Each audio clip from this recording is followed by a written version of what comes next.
नमस्कार मित्रांनो, द विजय अकॅडमीमध्ये तुम्हा सर्वांचं स्वागत आहे. तर आजच्या व्हिडिओमध्ये आपण थर्ड इयर कॉम्प्युटर इंजिनिअरिंग 2024 पॅटर्नचा जो सब्जेक्ट आहे आर्टिफिशियल इंटेलिजन्स, याचा वन शॉट लेक्चर आपण बघणार आहोत युनिट नंबर 3चा. तर युनिट नंबर 3 आहे तुमचा ॲडव्हर्सरियल सर्च अँड गेम्स.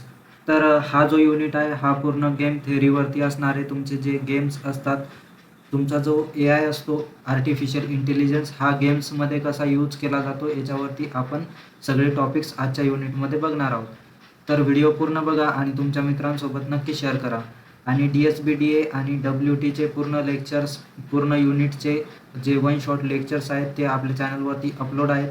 ते पण तुम्ही बघू शकता आणि तिथून तुम्ही अभ्यास करू शकता. तर व्हिडिओला सुरुवात करूयात.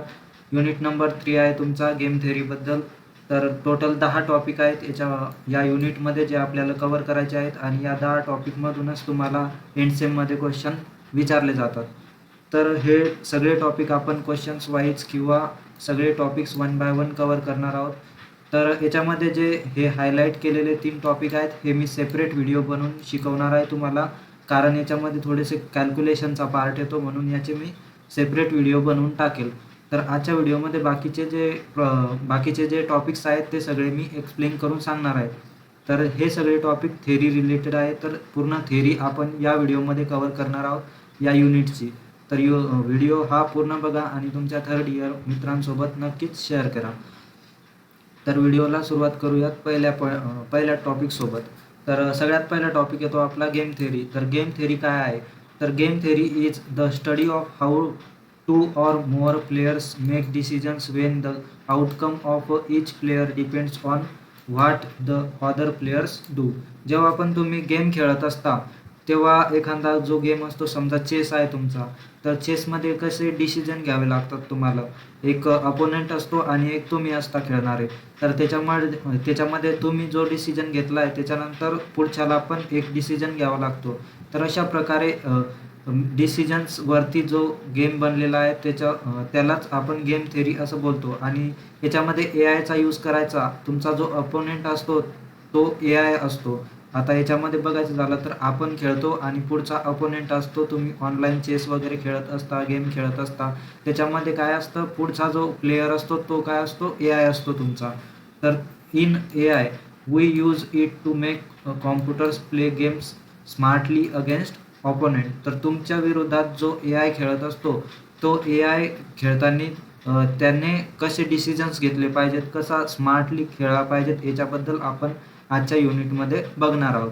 तर काही या गेम थेअरीबद्दल काही की पॉईंट्स आहेत. जसं की तुम्हाला माहिती पाहिजे की प्रत्येक गेममध्ये 2 प्लेयर असतात, एक मिन आणि एक मॅक्स.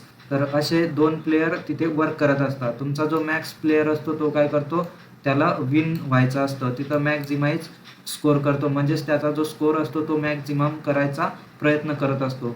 आणि मिन जो असतो तो तुमचा ऑपोनेंट असतो, तो काय करतो, तुमच्या मूव्सला ब्लॉक करायचं ट्राय करत असतो, की तुमच्या ज्या स्कोर आहे मॅक्झिममचा त्याला मिनिमाइज करायचं काम हा करत असतो. तर असे जे 2 प्लेयर असतात हे खेळत असतात. त्याच्यानंतर ईच प्लेयर प्लेस ऑप्टिमली. तर मिन असो किंवा मॅक्स असो, हे दोघं प्लेयर काय करत असतात, त्यांच्या ऑप्टिमल मूव्ससोबत खेळत असतात. ते की किती बेस्ट पॉसिबल मूव्स ते घेऊ शकतात तिथे. जसं की मॅक्स काय करणार, विन करण्यासाठी, त्याला जिंकण्यासाठी तो त्याचे मॅक्झिमम स्कोर करणार. आणि मिन काय करणार, की पुढच्याला ब्लॉक करण्यासाठी तो त्याचा स्कोर मिनिमाइज करण्यासाठी जितके पण चांगले मूव्स खेळता येतील ते मूव्स तो खेळणार. तर अशा प्रकारे दोघं पण प्लेयर त्यांचे बेस्ट पॉसिबल मूव्स घेत असतात.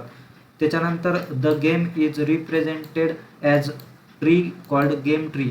तर तुमचा जो पण गेम असेल तो आपण या गेम थेअरीमध्ये तुमचा जो गेम आहे तो एका ट्रीच्या फॉर्मॅटमध्ये आपण तिथे रिप्रेझेंट करत असतो आणि त्यालाच आपण गेम ट्री असं बोलतो.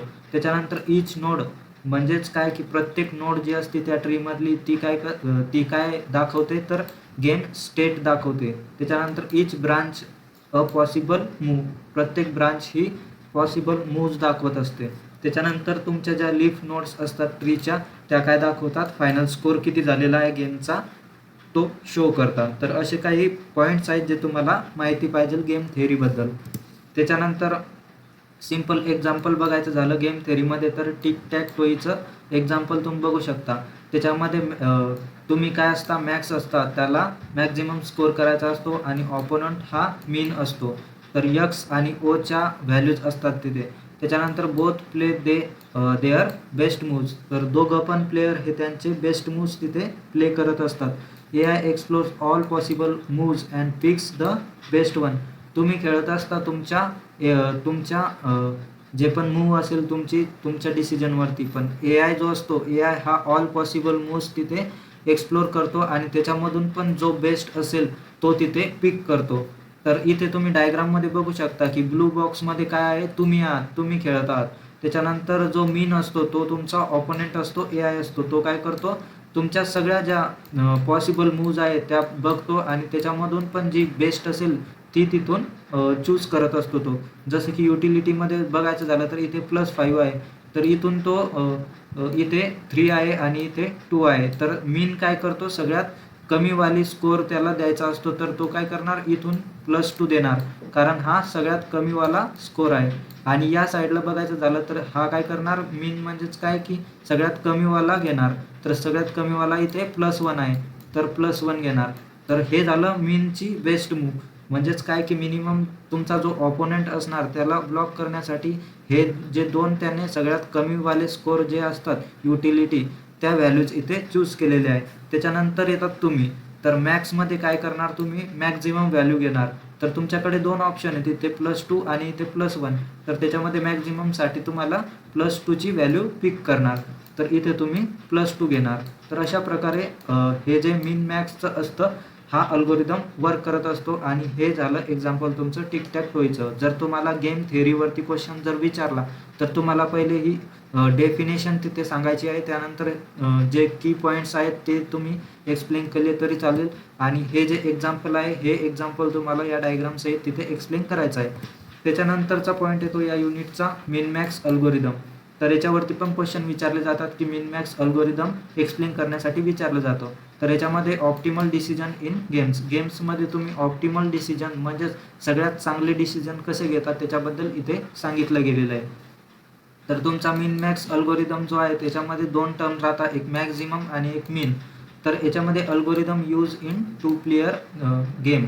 तुमचे जे 2 प्लेयरचे गेम असतात त्याच्यामध्ये यांना यूज केला जातो हा अल्गोरिदम, मिन मॅक्स अल्गोरिदम. जसं की चेस झालं, त्याच्यामध्ये फक्त 2 प्लेयर राहतात.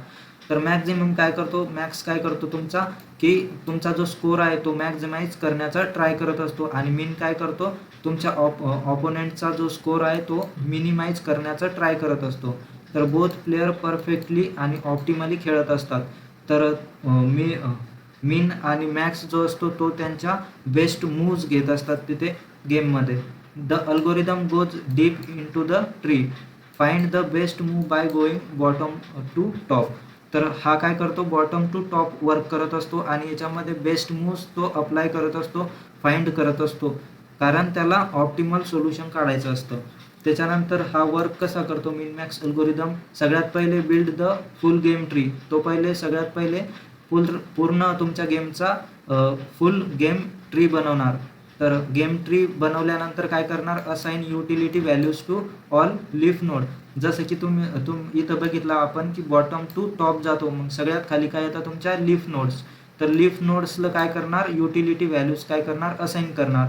त्याच्यानंतर बॉटमपासून तर टॉपपर्यंत ते वर्क करणार. जसं की सगळ्यात खाली जर लीफ नोड असतील तर त्याच्यानंतर मिन लेवल असेल आणि सगळ्यात वरती मॅक्स लेवल असेल. तर ॲट मिन लेवल, तर मिनिमम लेवलवरती काय होणार की तो काय करणार, पिक मिनिमम व्हॅल्यू, सगळ्यात कमी जी व्हॅल्यू असेल ती इथे पिक करणार युटिलिटीजमधून. तर युटिलिटीज ज्या पण असतील तुमच्या त्याच्यामधून सगळ्यात कमीवाली व्हॅल्यूज, मिनवाली व्हॅल्यू इथे तो पिक करणार या लेवलला. त्याच्यानंतर येईल तुमची मॅक्स लेवल. तर मॅक्स लेवल ही सगळ्यात वरची असेल.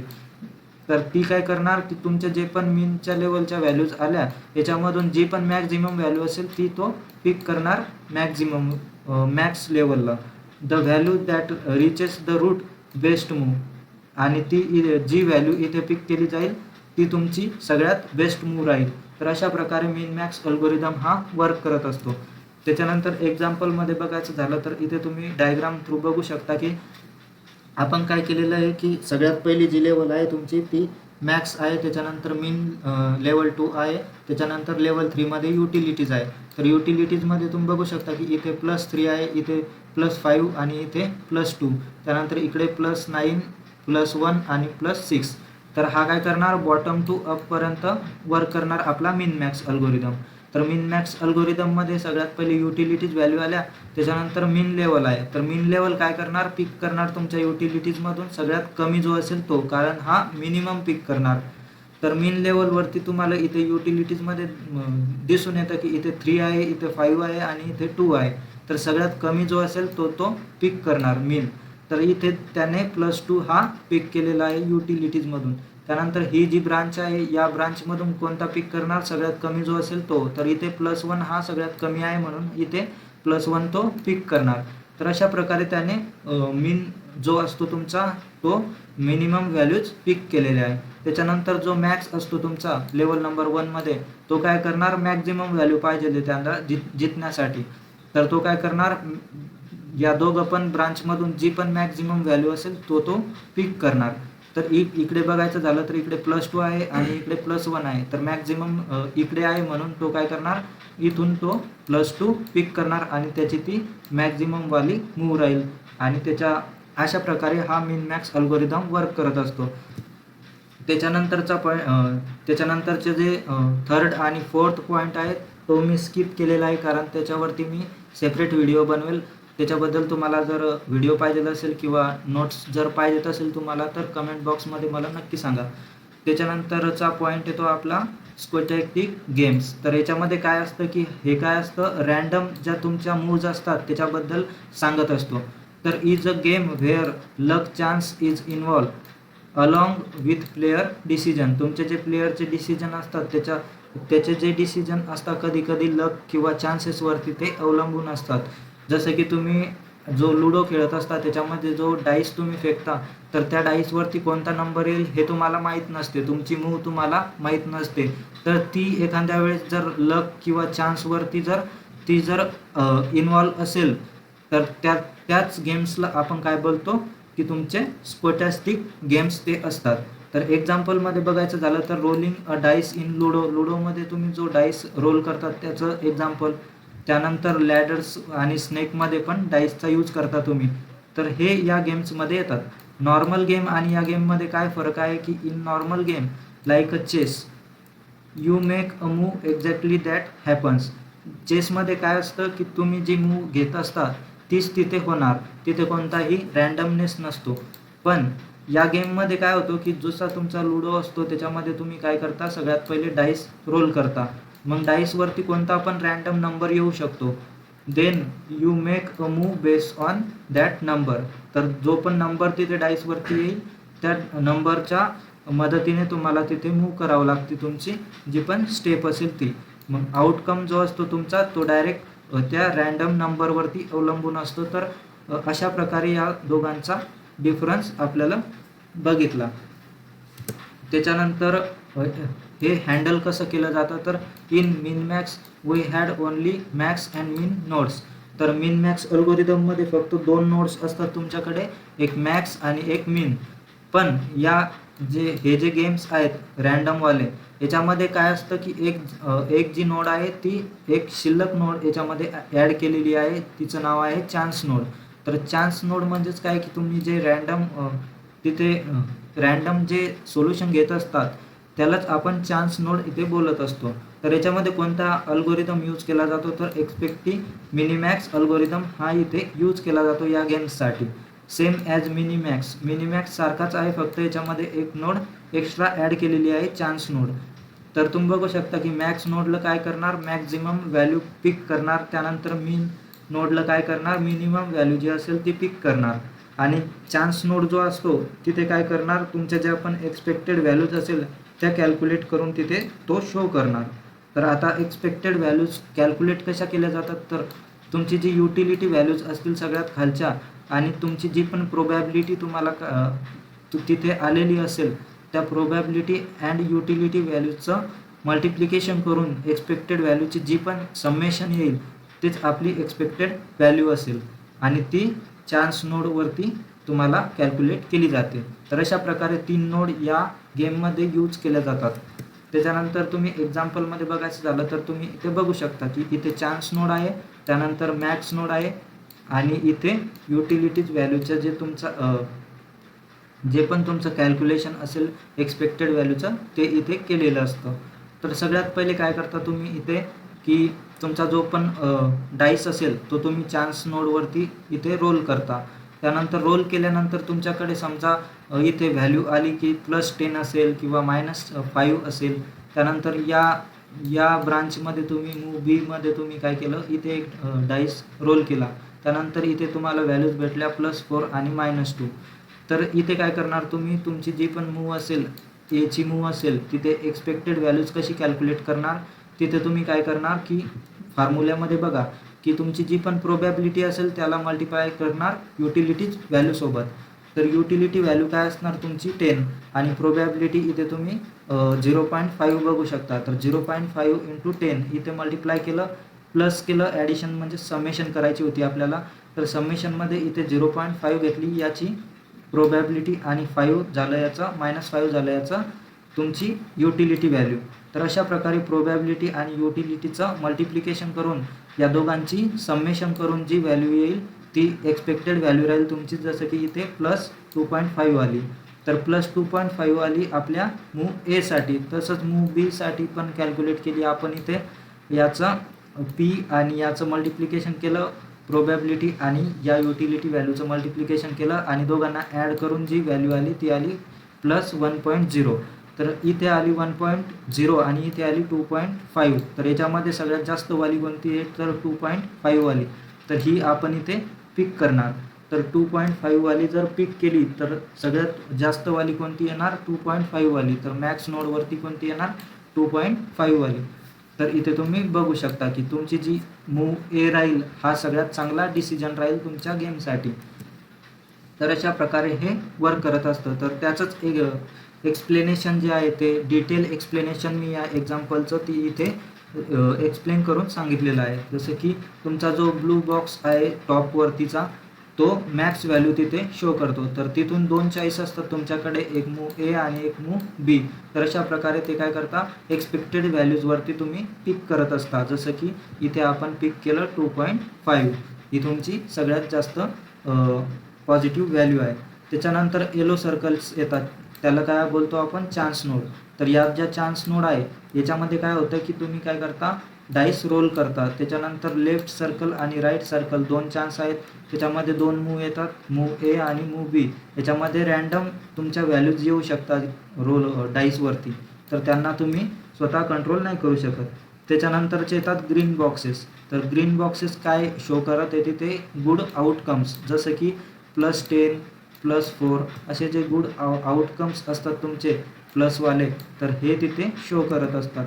त्याच्यानंतर डाईसवरती 6 जर आले तर तुम्ही चांगले तिथे हे आउटकम घेत असता, रिझल्ट घेत असता जर 6 आले तर डाईसवरती. त्यानंतर 1 जर आला तर ते मायनसमध्ये व्हॅल्यूज तुम्हाला दाखवत असतं. त्याला आपण बॅड आउटकम इथे बोलत असतो. ते रेड बॉक्सेसमध्ये तुम्हाला दाखवलेले आहे तिथे. तर रेड बॉक्सेसवाले ते निगेटिव्ह व्हॅल्यूज तुम्हाला दाखवलेले आहेत. त्याच्यामध्ये तुम्हाला निगेटिव्ह रिझल्ट भेटत असतो.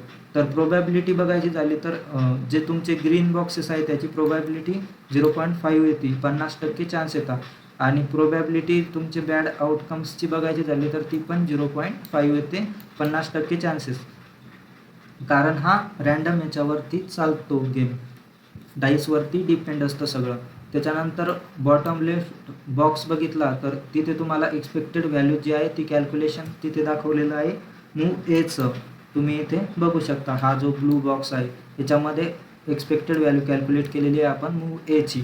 तर त्याच्यामध्ये तुम्ही बघू शकता हे कॅल्क्युलेशन इथे मल्टिप्लाय करून केलेलं आहे. इथे जी व्हॅल्यू आहे ती युटिलिटी व्हॅल्यू आहे आणि ही जी आहे ही प्रोबॅबिलिटी आहे. तर या दोघांचं मल्टिप्लिकेशन करून जी व्हॅल्यू आहे ती +2.5 येते. त्यानंतर तसंच दुसऱ्या बॉक्सची जी एक्सपेक्टेड व्हॅल्यू आहे ती आपण कॅल्क्युलेट करून इथे +1 आलेली आहे. आणि तुमचा जो फायनल डिसिजन राहील मॅक्सचा तो काय करणार, जी जास्त असेल त्याला पिक करणार. जसं की इथे +2.5 त्यांना पिक केलेली आहे. तर अशा प्रकारे हे मिन मॅक्स अल्गोरिदम तुमचा वर्क करत असतो. त्यानंतर मिन मॅक्स नाही कोणता, हा अल्गोरिदम तुमचा वर्क करत असतो तिथे. त्याच्यानंतरचा पॉईंट येतो 6वा, पार्शियली ऑब्झर्वेबल गेम्स. तर याच्यामध्ये काय असतं, partially observable games is a game where you can not see the full game state. जसं की तुम्ही बघू शकता की चेस जेव्हा तुम्ही खेळत असता त्याच्यामध्ये तुम्ही डिसिजन्स घेता आणि तुमच्या ज्या स्टेप्स असतात त्या स्टेप्स सगळ्या तुम्हाला माहिती असते की कुठून कुठेपर्यंत जाऊ शकतो, किंवा त्याच्यामध्ये कोणकोणते मेंबर आहेत. जसं की तुमचे जे प्यादे असतात किंवा ते राजा राणी हे झाले सगळे तुम्हाला माहिती असतात. पण काही असे गेम असतात ज्याच्यामध्ये तुम्हाला पुढच्या मूव्स वगैरे काही माहिती नसते गेमचं. जसं की कार्ड वगैरे खेळताना तुम्ही, तर त्याच्यामध्ये तुम्हाला पुढच्याचे जे कार्ड्स असतील ते तुम्हाला माहिती नसतात. तर त्यालाच आपण जेव्हा पण आपल्या गेममध्ये आपल्याला फक्त अर्धी इन्फॉर्मेशन माहिती असते त्यालाच आपण पार्शियली ऑब्झर्वेबल गेम्स असं बोलतो. तर याच्यामध्ये तुम्ही बघू शकता की you only see part of the information, rest is hidden. जसं की कार्डचा गेम तुम्ही बघू शकता की कार्डच्या गेममध्ये काय होतं, पोकरच्या गेममध्ये की तुमचे जे कार्ड्स असतात त्याच्यामध्ये तुम्हाला जे कार्ड भेटलेले आहे तितकीच इन्फॉर्मेशन तुम्हाला माहिती असते. पण पुढचे जे प्लेयर्स असतात त्यांच्याकडे कोणकोणते कार्ड आहेत ते तुम्हाला हिडन असतात. तर ते हिडन म्हणजेच काय की तुमच्याकडे फक्त हाफ इन्फॉर्मेशन आहे. तर तुम्ही फक्त तुमचेच कार्ड तिथे बघू शकता, पण ऑपोनेंटचे जे कार्ड असतात ते तुम्ही बघू नाही शकत आणि तुम्हाला फक्त तुमच्या कार्डवरती डिसिजन घ्यावे लागतात. तर तिथे इनकम्प्लीट इन्फॉर्मेशन तुम्हाला माहिती असते, म्हणून यालाच पार्शियली ऑब्झर्वेबल गेम्स आपण बोलतो. आता फुल्ली ऑब्झर्वेबल आणि पार्शियली ऑब्झर्वेबलमध्ये डिफरन्स काय आहे, तर फुल्लीमध्ये काय असतं की तुम्हाला सगळं काही माहिती असतं तिथं. जसं की एक्झाम्पलमध्ये झालं, चेसच्या सगळ्या मूव्स तुम्हाला माहिती असतात, त्याच्यामध्ये कोणकोणते एलिमेंट्स आहेत ते सगळं तुम्हाला माहिती असते. टिक टोईचं पण तुम्हाला मूव्स वगैरे सगळं माहिती असतं आणि एआयला पण ते डिसाईड करण्यासाठी इझी जातं, कारण सगळ्या टेप्स तिथं तो डिसाईड करत असतो किंवा एक्सप्लोर करत असतो. पण पार्शियली ऑब्झर्वेबलमध्ये तुम्हाला काही ज्या स्टेप्स असतात किंवा काही ज्या गोष्टी असतात त्या तिथे पार्शियली तुम्हाला तिथे दिसतात की इनकम्प्लीट इन्फॉर्मेशन तिथे असते. जसं की एक्झाम्पल झालं पोकरमध्ये किंवा बॅटलशिपचा गेम असेल, तिथे फक्त हिडन इन्फॉर्मेशन तुम्हाला माहिती नसते. तर एआय जो असतो तुमचा, एआयला काय गेस करायला ती जी हिडन इन्फॉर्मेशन असते ती गेस करायला थोडं हार्ड जातं, म्हणून त्याला इथे प्रॉब्लेम येऊ शकतो आणि ते तुमच्या ज्या मूव्ज असतात त्या डिटरमाइन करायला पण त्याला हार्ड जात असतं. तर एआय त्याला कसं हँडल करतो त्याच्याबद्दल पण बघून घेऊयात. तर AI maintains a belief state. आता याच्यामध्ये पार्शियली ऑब्झर्वेबल गेम्समध्ये तो काय करतो, बिलीफ स्टेट नावाची एक स्टेट आहे तो ॲड करतो. त्याच्यामध्ये काय होतं की बिलीफ स्टेट काय आहे की एआयच best guess about what the hidden information might be, example in poker. तर बिलीफ स्टेट काय करतं की सगळे जे तुमचे हिडन वगैरे इन्फॉर्मेशन असेल याचे सगळी ॲनलाइज करून पुढच्या जी मूव्ज असेल त्याला गेस करतो त्याच्या हिडन इन्फॉर्मेशनवरती, आणि त्याच्यामधून पण जे गेस केलं आहे त्याच्यामधून पण जो बेस्ट गेस असेल तो पिक करतो आणि तिथे तो खेळत असतो. तर त्याच्यामध्ये समजा पोकर तुम्ही तिथे खेळत आहात तर त्याच्यामध्ये काय काय त्याच्या तो तिथे स्टेप्स घेत असतो. जसं की तो काय करतो, स्वतःचे कार्ड तिथे बघतो की कोण कार्ड काय काय आहेत तुमच्याकडे, त्याच्यानंतर गेस करतो की ऑपोनेंटकडे कोणकोणते कार्ड असेल त्याच्या बिहेवियरवरून. त्याच्यानंतर AI picks best move based on that guess. तर तो पण जे पण गेस करेल तिथे त्याच्यामधून पण तो बेस्ट मूव तिथे पिक करत असतो. तर इथे डायग्राममध्ये तुम्ही बघू शकता की इथे एआयचा प्लेयर आहे, त्याच्यानंतर अपोनेंट तुम्ही आहात समजा तिथे. तर एआयकडे त्याचे स्वतःचे कार्ड असतील आणि ऑपोनेंटकडे त्याचे स्वतःचे कार्ड असतील, पण एआयला माहीत नाही की इथे कोणकोणते कार्ड आहे, तर त्याच्यासाठी ते हिडन असतात. पण त्याला माहीत आहे की त्याच्याकडे कोणकोणते कार्ड आहे. तर तो काय करणार, बिलीफ स्टेटमध्ये काय करणार, ऑपोनेंटचा बिहेवियर वगैरे सगळं जे चेक करून तो काय करणार, पॅटर्न वगैरे चेक करून, बेटिंग पॅटर्न तो कसा खेळतो, कसा त्याचे जे कार्ड असतात, तर अशा प्रकारे तो गेस करतो की पुढच्याचा डिसिजन काय असेल आणि त्याच्यावरून जो पण बेस्ट मूव त्याला वाटला तो या स्टेटमध्ये घेत असतो एआय डिसिजनमध्ये. तर अशा प्रकारे तो वर्क करत असतो इथे पार्शियली ऑब्झर्वेबल गेम्समध्ये. त्याच्यानंतर तुम्हाला जे स्टोचॅस्टिक गेम्स आणि पार्शियली ऑब्झर्वेबल गेम्स आहे याच्यामध्ये तुम्हाला डिफरन्स बिटवीन असा क्वेश्चन्स विचारला जाऊ शकतो. तर तुम्हाला हे जे मी काही पॉईंट्स काढलेले आहेत हे तुम्हाला तिथे एलॅबरेट करायचे आहेत. तर सगळ्यात पहिले मिनिंगमध्ये आलं तर या गेम्समध्ये सगळ्यात पहिले इथे बघू शकता की रँडमनेस असते. तर आपण मागे बघितलं की याच्यामध्ये काय असतं की चान्सचे जे इव्हेंट्स असतात ते याच्यामध्ये असतात आणि पार्शियलीमध्ये हिडन इन्फॉर्मेशन असते. त्यानंतर प्रॉब्लेम काय असतो तर पहिल्या गेम्समध्ये काय असतं डाईस वगैरे असतात ते अनसर्टिनिटी असतात, अनसर्टिनिटी ॲड करतात. त्याच्यानंतर पार्शियलीमध्ये काय करतात की you can't see full game state, त्याच्यामध्ये पूर्ण गेम तुम्हाला दिसत नाही, तुम्ही बघू शकत नाही. तर हे झाले प्रॉब्लेम्स काय काय येतात तुमच्या गेम्समध्ये. त्यानंतर एक्झाम्पल बघायचं झालं तर सगळ्यात पहिले या गेम्समध्ये लुडो आणि बॅगमॉन असा गेम आहे. तर हे झाले त्याचे एक्झाम्पल. त्यानंतर पार्शियली ऑब्झर्वेबल गेम्समध्ये पोकर आणि बॅटलशिप तुम्ही बघू शकता. त्यानंतर AI कसं हँडल करतं तर इथे एक्सपेक्टिव्ह मिनिमॅक्स अल्गोरिदम यूज करतो आणि इकडे बिलीफ स्टेट जी आहे ती आपण यूज करत असतो. त्यानंतर एक्स्ट्रा नोड इन ट्री झालं, याच्यामध्ये काय करतो आपण चान्स नोड जी असते ती ॲड करतात आणि पार्शियलीमध्ये नो चान्स नोड, तिथे कोणतीही चान्स नोड नसती तर तिथे बिलीफ स्टेट आपण प्रोबॅबिलिटी असं यूज करत असतो. त्यानंतर कंट्रोलमध्ये इकडे आपण पार्टली इन युअर कंट्रोल, तर तुमच्याच कंट्रोलमध्ये असतं जवळपास. त्यानंतर पार्शियलीमध्ये fully in your control but with incomplete information, तुमच्या कंट्रोलमध्ये असतं पण इनकम्प्लीट इन्फॉर्मेशन सोबत ते असतं. त्याच्यानंतर रँडमनेस सोर्सेस बघायचे झाले तर याच्यामध्ये एक्सटर्नल इव्हेंट असतो, जसं की तुम्ही तिथे डाईस रोल करत असता. त्यानंतर पार्शियलीमध्ये ऑपोनेंट्स हिडन इन्फॉर्मेशन असते. तर अशा प्रकारे हे डिफरन्स तुम्हाला विचारला जाऊ शकतो, कारण हा डिफरन्स एकदा PYQमध्ये विचारला गेलेला आहे. त्याच्यानंतरचा पॉईंट येतो limitations of game search algorithm. तर याच्यावरती खूप वेळा क्वेश्चन विचारला गेलेला आहे PYQमध्ये. तर लिमिटेशन्स काय काय असतात गेम सर्च अल्गोरिदम्सचे. तर सगळ्यात पहिला लिमिटेशन येतो ह्यूज सर्च स्पेस. जसं की real games like chess have billions of possible moves. तर चेसमध्ये तुम्ही बघू शकता की AIला एक्सप्लोर करण्यासाठी बिलियन्स ऑफ पॉसिबल मूव्स तिथे एक्सप्लोर करणं लागतात. Impossible to explore every single branch. तर तिथे ते AIला थोडंसं हार्ड जातं, या सगळ्या ज्या तुमच्या मूव्ज असतात त्या सगळ्या ब्रांच तिथे एक्सप्लोर करण्यासाठी हार्ड जातं, म्हणून ह्यूज सर्च स्पेस इथे लिमिटेशन येऊ शकते. त्याच्यानंतर दुसरं येतं टाईम प्रॉब्लेम. तर टाईमचा पण प्रॉब्लेम येतो, कारण exploring deep trees take too much time. तर काही ट्रीज असे असतात खूप जास्त, त्याच्यामध्ये नोड वगैरे असतात, तर ते सगळे ट्री जे असतात ते एक्सप्लोर करण्यासाठी तिथे खूप सारा टाईम लागतो. In real games you have a time limit to make a move. तर तुमचे जे रिअल गेम्स असतात त्याच्यामध्ये टाईम लिमिट असते गेम खेळण्यासाठी, जसं की चेस 10 मिनिटाचाच गेम असतो फक्त, तर त्याच्यामध्ये तुम्ही फक्त टाईम लिमिट पण येऊ शकते. तर हे पण एक लिमिटेशन झालं. त्यानंतर heuristic is not always accurate. तर कधी कधी तुम्ही तिथे ह्युरिस्टिक फंक्शन्स यूज करत असतात.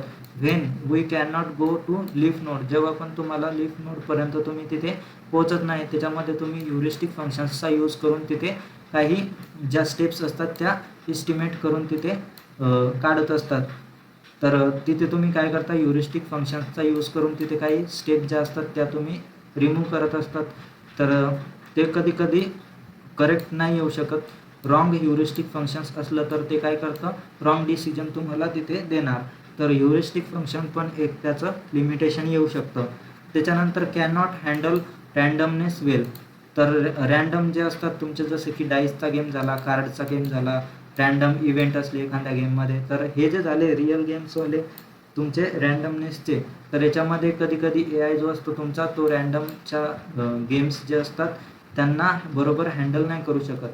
Standard minimax fails in stochastic games. तर कधी कधी तो फेल्स पण होऊ शकतो. त्याच्यानंतर हिडन इन्फॉर्मेशन प्रॉब्लेम. तर तुम्ही बघू शकता की तुमचा जो पोकर झाला किंवा बॅटलशिप झाला, याच्यामध्ये इन्फॉर्मेशन ही हिडन असते, तर तुम्ही त्याला फुल्ली बघू नाही शकत. तर हिडन इन्फॉर्मेशनचा प्रॉब्लेम पण तिथे लिमिटेशन असू शकते. त्यानंतर मल्टीप्लेयर प्रॉब्लेम पण येतो तिथे, जसं की मिनिमॅक्स जो अल्गोरिदम आहे तुमचा तो फक्त 2 प्लेयरच्या गेमवरती वर्क करतो. रिअल वर्ल्डमध्ये तुम्ही गेम्स पाहायचे झाले तर तिथे कधी कधी 3 किंवा 3पेक्षा जास्त प्लेयर्सचा गेम पण असतो. तर त्याच्यामध्ये तुमचे जे अल्गोरिदम आहे ते व्हेरी कॉम्प्लेक्स होऊन जातात जास्त प्लेयर्स असल्यामुळे.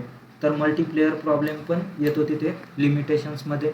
त्यानंतर मेमरी प्रॉब्लेम जर इथे storing the entire game tree needs huge memory. जर तुमच्या एखाद्या गेमची जर गेम ट्री जो असतो तुमचा तो एंटायर जर तुम्हाला तिथे स्टोअर करायचा असेल तर त्याच्यासाठी खूप सारी मेमरी लागते तिथं स्टोअर करण्यासाठी. तर not practical for complex game, तुमचे जे कॉम्प्लेक्स गेम असतील त्याच्यासाठी हे प्रॅक्टिकल नाही. तर हे पण तिथे मेमरीचा जो प्रॉब्लेम आहे हा पण तिथे लिमिटेशन्समध्ये येतो. तर असे टोटल 7 जे तुमचे लिमिटेशन्स आहेत ते मी इथे काढलेले आहेत. तर हे तुम्ही एक्सप्लेन करू शकता. त्याच्यानंतरचा टॉपिक येतो कन्स्ट्रेंट सॅटिस्फॅक्शन प्रॉब्लेम, त्याला आपण CSP असं बोलतो. तर CSP is a problem where you have to assign values to variables, तुमचे जे व्हेरिएबल्स असतात त्यांना तुम्ही व्हॅल्यूज असाइन करत असता such that all constraint rules are satisfied. तर इथे 3 टर्म आहे, एक व्हॅल्यू, एक व्हेरिएबल आणि एक कन्स्ट्रेंट. कन्स्ट्रेंट काय आहे की रूल्स आहेत तुमचे, जे पण तुमचा गेम असेल किंवा काही पण असेल त्याच्यासाठी काही रूल्स इथे डिटरमाइन केलेले आहेत की ते रूल्स सॅटिस्फाय झाले पाहिजेत. आणि व्हेरिएबल्सला काय करता तुम्ही व्हॅल्यूज असाइन करत असता. तर टोटल 3 कंपोनेंट आहे CSPचे आणि त्याच्यामध्ये काही सर्टन रूल्स आपण त्या फील्डमध्ये एव्हरी फील्डमध्ये यूज करत असतो. तर टोटल 3 कंपोनेंट कोणकोणते आहेत मेनवाले, तर सगळ्यात पहिला आहे तो व्हेरिएबल्स. व्हेरिएबल्सला आपण एक्सने डिनोट करतो. तर त्याच्यामध्ये things we need to assign values to, तर व्हॅल्यूजला आपण म्हणजेच व्हॅल्यूज असाइन करत असतो या व्हेरिएबल्सला. तर व्हेरिएबल्स आपण x1, x2, x3 असं एक्सनं डिनोट करत असतो. त्यानंतर येतं तुमचं डोमेन. डोमेनमध्ये काय येतं की तुमच्या ज्या व्हॅल्यूज असतील त्या values, set of possible values each variable can take. तर हे जे x1, x2, x3 आहे तुमचे व्हेरिएबल्स आहेत, तर या व्हेरिएबल्सला आपण या ज्या व्हॅल्यूज आहे या व्हॅल्यूज असाइन करत असतो. जसं की रेड, ग्रीन, ब्लू हे त्याचे एक्झाम्पल आहे डोमेनचे. तर व्हॅल्यूजला आपण डोमेन बोलत असतो. त्यानंतर येतात कन्स्ट्रेंट. कन्स्ट्रेंट आपण सीने डिनोट करतो आणि कन्स्ट्रेंटमध्ये काय असतं रूल्स असतात जे सॅटिस्फाय झाले पाहिजेत तुमच्या डोमेन आणि व्हेरिएबलसाठी.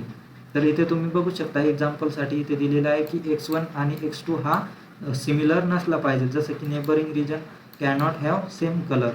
तर तुमचं जे मॅप कलरिंग राहतं त्याच्यामध्ये तुम्ही बघू शकता की तुमचा जो पण एक नेबर असला त्याच्या दुसऱ्या नेबर्सचा कलर सेम नाही पाहिजे. तर त्याच्यासाठी हे जे 3 कंपोनेंट आहे हे खूप यूजफुल आहेत तिथे. तर अशा प्रकारे 3 कंपोनेंट आहे CSPचे मेन. त्याच्यानंतर येतं एक्झाम्पल. तर एक्झाम्पल बघायचं झालं तर मॅप कलरिंग प्रॉब्लेम तुम्ही तिथे बघू शकता की मॅप कलरिंग प्रॉब्लेममध्ये काय करायचं असतं आपल्याला, colour a map with 3 colours. तुमचा जो पण मॅप असेल तो तुम्हाला 3 कलरमध्ये तिथे कलर करायचा असतो. तर no two neighbours regions can have same colour. तर हे काय झालं तुमचं, हे झालं कन्स्ट्रेंट. तर कन्स्ट्रेंटमध्ये काय आहे की तुमचे जे नेबर्स असतील ते 2 नेबर्स कधी पण सेम कलरचे नाही पाहिजे, जवळजवळचे. तर व्हेरिएबल्समध्ये तुम्ही बघू शकता इथे आपण ऑस्ट्रेलियाचे जे रिजन्स असतात ते इथे घेतलेले आहे शॉर्ट फॉर्ममध्ये WANTSAQ आणि NSW आणि V. तर असे काही रिजन्स घेतलेले आहेत आणि या रिजन्सला आपल्याला मॅप कलरिंग प्रॉब्लेममध्ये आपल्याला तिथे डिनोट करायचं आहे. आणि तुमचे जे पण रिजन्स असतील त्याला आपल्याला या 3 कलरने तिथे दाखवायचं आहे, शो करायचं आहे. तर डोमेनमध्ये तुमच्या ज्या व्हॅल्यूज येतील त्या रेड, ग्रीन आणि ब्लू येणार आणि व्हेरिएबल्समध्ये हे सगळे रिजन्सचे नाव येणार. त्यानंतर कन्स्ट्रेंटमध्ये काय आहे की तुमचा जो पण नेबरिंग रिजन असेल तो अलग अलग कलर्सने तिथे शो झाला पाहिजे, तिथे सेम कलर आले नाही पाहिजे दोघांचे. तर डायग्राममध्ये तुम्ही बघू शकता की सगळे रिजन जे आहेत ते वेगवेगळ्या कलरने तिथे आपण फिल केलेले आहेत. 3च कलर आहेत आपल्याकडे, रेड, ग्रीन आणि ब्लू. आणि जो पण नेबरिंग तुमचा जो स्टेट असेल, रिजन असेल, त्यांना कधीच आपण इथे सेम कलरने नाही दाखवणार. तर WA झालं, NT झालं, Q झालं, तर जे जवळचे नेबर आहेत ते वेगवेगळ्या कलरचे इथे आपण शो करणार. तर यालाच आपण कन्स्ट्रेंट सॅटिस्फॅक्शन प्रॉब्लेम असं बोलत असतो. तर त्याच्यामध्ये आपण कन्स्ट्रेंटचा काही रूल्सचा यूज करत असतो. त्याच्यानंतर टाईप्स ऑफ कन्स्ट्रेंट. तर तुमचे जे पण रूल्स असतात त्याचे काही टाईप्स आहेत इथे. तर त्याच्यामध्ये सगळ्यात पहिला टाईप येतो नोड कन्सिस्टन्सी. तर नोड कन्सिस्टन्सीमध्ये काय आहे की check 1 variable at a time. तुमचा एकच व्हेरिएबल हा चेक करत असतो एकाच टायमाला.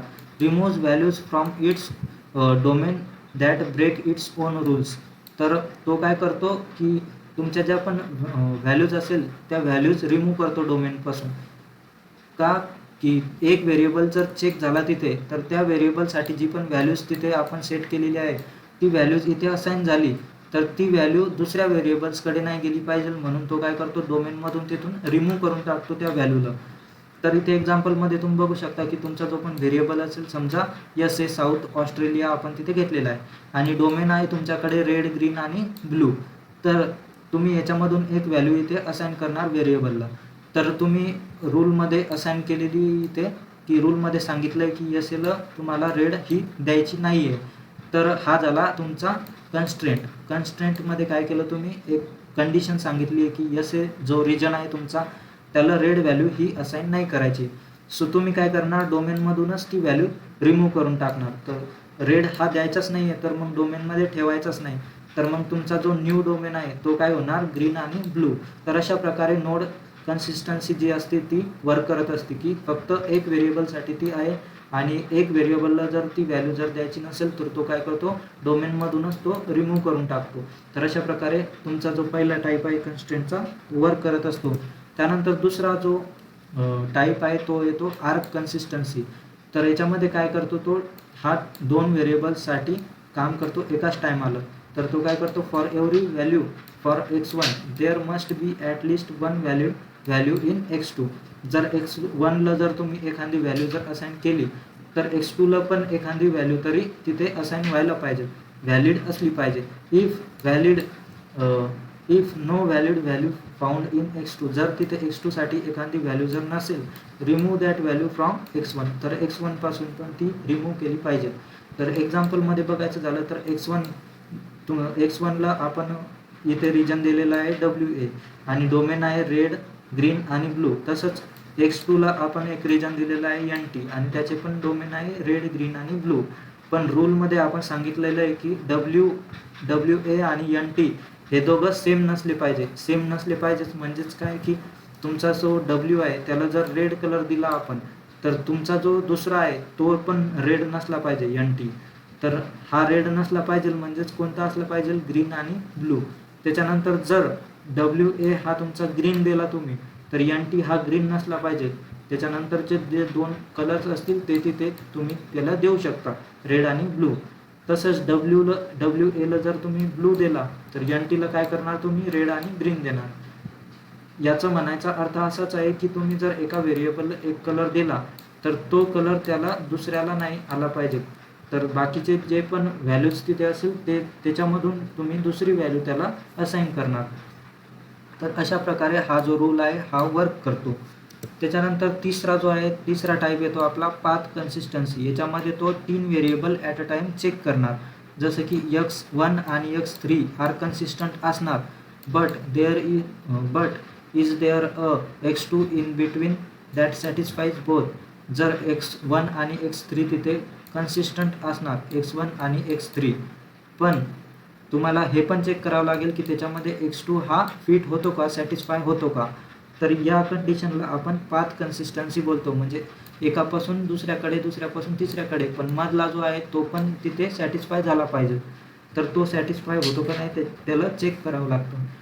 तर सिम्पल एक्झाम्पलमध्ये बघायचं झालं तर x1ला जर आपण व्हॅल्यू दिली रेड आणि x3ला पण रेड दिली, पण मधला दुसरा पाहिजे आपल्याला, रेड नाही पाहिजे, तेव्हाच तर आपला प्रॉब्लेम जो आहे तो सॉल्व्ह होईल.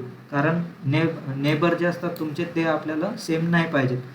तर रेड हा x1 आणि x3 असू शकतो. मग रूल काय आहे, all neighbour must be difference. जसं की सगळे नेबर्स जे असतील ते डिफरंट पाहिजेत आपल्याला. तर x2 जो आहे तुमचा तो रेड सोडून दुसरा कोणता पण असला तर चालेल, कॅन नॉट बी रेड नसला पाहिजे फक्त. कारण x1 आणि x3 हा काय आहे, रेड आहे. तर x2 तुमचा ग्रीन आणि ब्लू येऊ शकतो. तर तुमचा जो पण पाथ राहील तो कन्सिस्टंट असेल तिथे. तर अशा प्रकारे जे 3 टाईप आहेत याच्यावरती क्वेश्चन विचारला जातो तुम्हाला PYQमध्ये. त्याच्यानंतरचा टॉपिक येतो कन्स्ट्रेंट प्रोपोगेशन. आता इन्फरन्स इन CSP. तर प्रोपोगेशन काय आहे त्याच्याबद्दल बघूयात.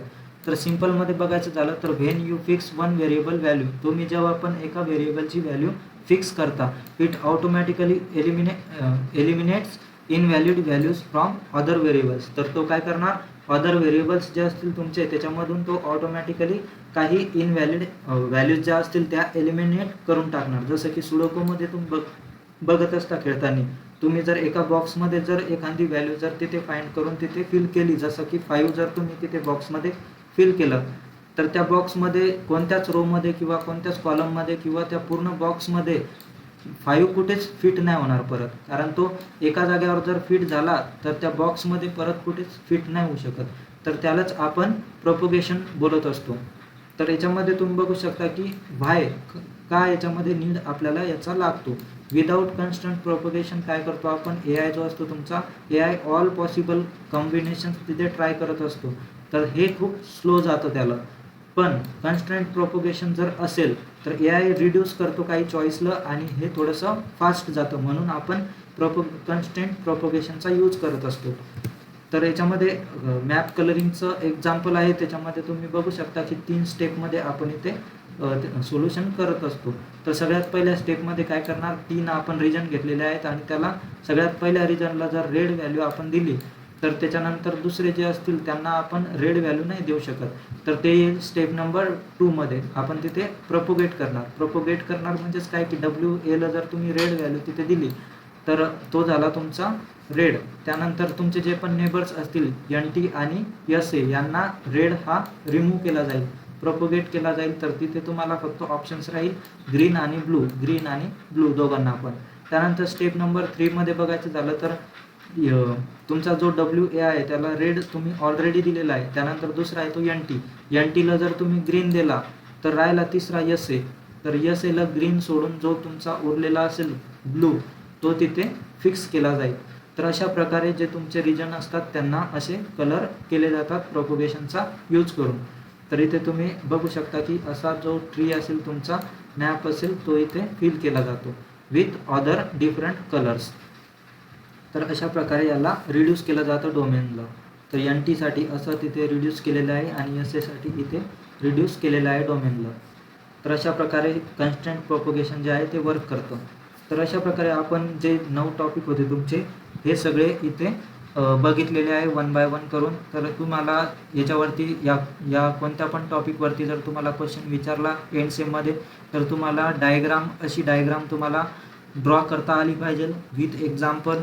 त्यानंतर डेफिनेशन लिहिता आली पाहिजे प्रत्येक टॉपिकची आणि त्याच्यामध्ये काही जे तुमचे की पॉईंट्स असेल किंवा वर्किंग असेल त्याचं ते तुम्हाला एक्सप्लेन करता आलं पाहिजे. तर अशा प्रकारे आपण पूर्ण युनिट हे कवर केलेलं आहे. त्याच्यामध्ये 3 टॉपिक तुमचे बाकी आहेत. जे तुमचे टॉपिक्स आहेत ना, त्याच्यामध्ये अल्फा बीटा प्रूनिंग येतं एक, त्यानंतर दुसरा आहे तो तुमचा मॉन्टे कार्लो ट्री सर्च आणि तिसरा आहे तो backtracking in 4 young twins असतात, त्याचा एक प्रॉब्लेम आहे बॅक ट्रॅकिंगचा. तर हे जे 3 टॉपिक आहेत या 3 टॉपिकवरती थोडंसं कॅल्क्युलेशनचं आहे. तर ते एक्झाम्पल सहित तुम्हाला विचारलं जातं पेपरमध्ये. तर याचे नोट्स किंवा व्हिडिओ मी बनवेल.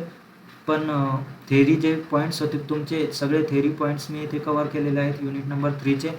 तर व्हिडिओ तुम्हाला हा जो व्हिडिओ आहे हा तुम्हाला तुमच्या मित्रांसोबत शेअर करायचा आहे आणि चॅनलवरती नवीन असाल तर सबस्क्राईब करायला विसरू नका. व्हिडिओ कसा आहे कमेंट बॉक्समध्ये नक्की सांगा. व्हिडिओला लाईक करा. तर धन्यवाद मित्रांनो.